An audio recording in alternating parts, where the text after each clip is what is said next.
আসসালামু আলাইকুম প্রিয় ভিউয়ার্স, আশা করি আপনারা সকলে ভালো আছেন। শৌখিন খামারের পক্ষ থেকে আপনাদেরকে স্বাগত জানাচ্ছি। প্রিয় ভিউয়ার্স, আজকে আলোচনার বিষয় হচ্ছে যেই 10টি খাবার খাওয়ানোর মাধ্যমে মুরগি অথবা মুরগির বাচ্চাকে আমাদের অবচেতন মনে বিপদের দিকে ঠেলে দিই।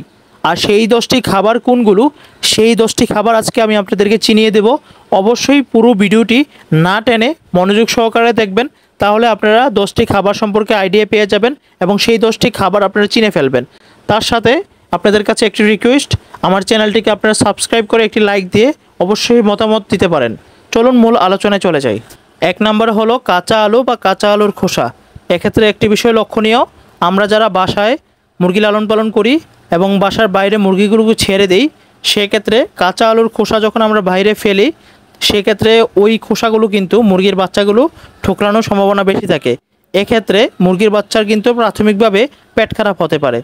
2 নম্বরে হচ্ছে লবণ বা লবণযুক্ত খাবার, অর্থাৎ লবণ বা লবণযুক্ত খাবার বলতে যেটিকে বোঝা যায় সেটি হচ্ছে ঝালমুড়ি বা চানাচুর বা এই জাতীয় যেই খাবারগুলো আছে, সেই খাবারগুলো থেকে অবশ্যই মুরগি বা মুরগির বাচ্চাকে দূরে রাখতে হবে। তারপরে হলো মটরশুঁটি। মটরশুঁটি খাওয়ানো থেকে মুরগিকে বিরত রাখতে হবে এবং মটরশুঁটি খাওয়ালে মুরগির পেটে গ্যাস জমে। তারপর হচ্ছে চাউল। চাউলের কথা আমি অনেকবারই বলেছি। আর ডিরেক্ট চাল খাওয়ালে মুরগির কী রোগবালাই হয় এবং কেন মুরগিকে ডিরেক্ট চাল খাওয়ানো উচিত নয়, সে বিষয়ে আমার চ্যানেলে একটি ভিডিও দেওয়া আছে। সেই ভিডিওটি দেখলে আপনারা চাউল সম্পর্কে টোটাল আইডিয়া পেয়ে যাবেন।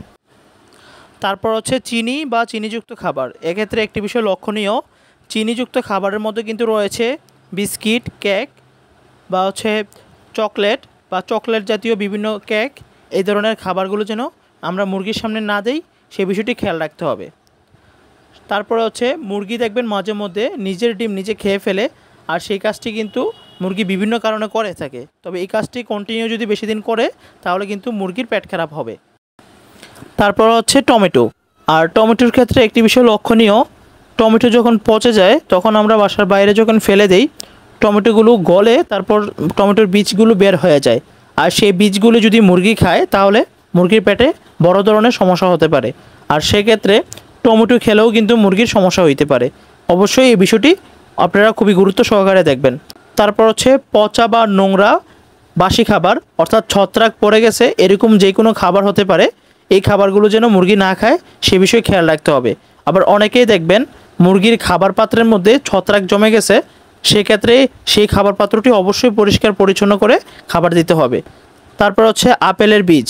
আপনারা আপেল খাওয়াতে পারবেন, কোনো সমস্যা নাই, কিন্তু আপেলের মধ্যে যে বীজটি থাকে সেই বীজটি খাওয়ানো যাবে না। আর অনেক সময় আমরা আপেলের বীজগুলো বাইরে ফেলে দেই, এগুলো কিন্তু মুরগি কিন্তু খেয়ে নিতে পারে। অবশ্যই এ বিষয়ে সচেতন থাকতে হবে। সর্বশেষ হচ্ছে অ্যাভোকাডো। আর অ্যাভোকাডো আসলে আমাদের দেশে খুবই প্রচলিত না, তারপরও যারা ইন্ডিয়া থেকে দেখছেন তাদের জন্য কথাটি বলা, অ্যাভোকাডো যেন না খায় সে বিষয়ে খেয়াল রাখতে হবে। অ্যাভোকাডো খাওয়ার মাধ্যমে কিন্তু মুরগির শ্বাসনালী বন্ধ হয়ে যেতে পারে এবং মুরগির শ্বাসকষ্ট হতে পারে, এবং শ্বাসনালী বন্ধ হয়ে বা শ্বাসকষ্ট হয়ে মুরগি কিন্তু মারা যেতে পারে। প্রিয় ভিউয়ার্স, আশা করি এই ভিডিওটির মাধ্যমে আপনি জেনে গেলেন যেই 10টি খাবার খাওয়ানোর মাধ্যমে মুরগির বড় ধরনের বিপদ হতে পারে। আশা করি এই ভিডিওটি আপনার খুবই উপকারে আসবে। আর অবশ্যই ভিডিওটি যদি আপনার উপকারে আসে, তাহলে অবশ্যই আমার চ্যানেলটিকে সাবস্ক্রাইব করে নেক্সট ভিডিও দেখার জন্য অনুরোধ রইল। আজকের মতো এখানেই বিদায় নিচ্ছি। দেখা হবে নতুন কোনো ভিডিওতে। আল্লাহ হাফেজ।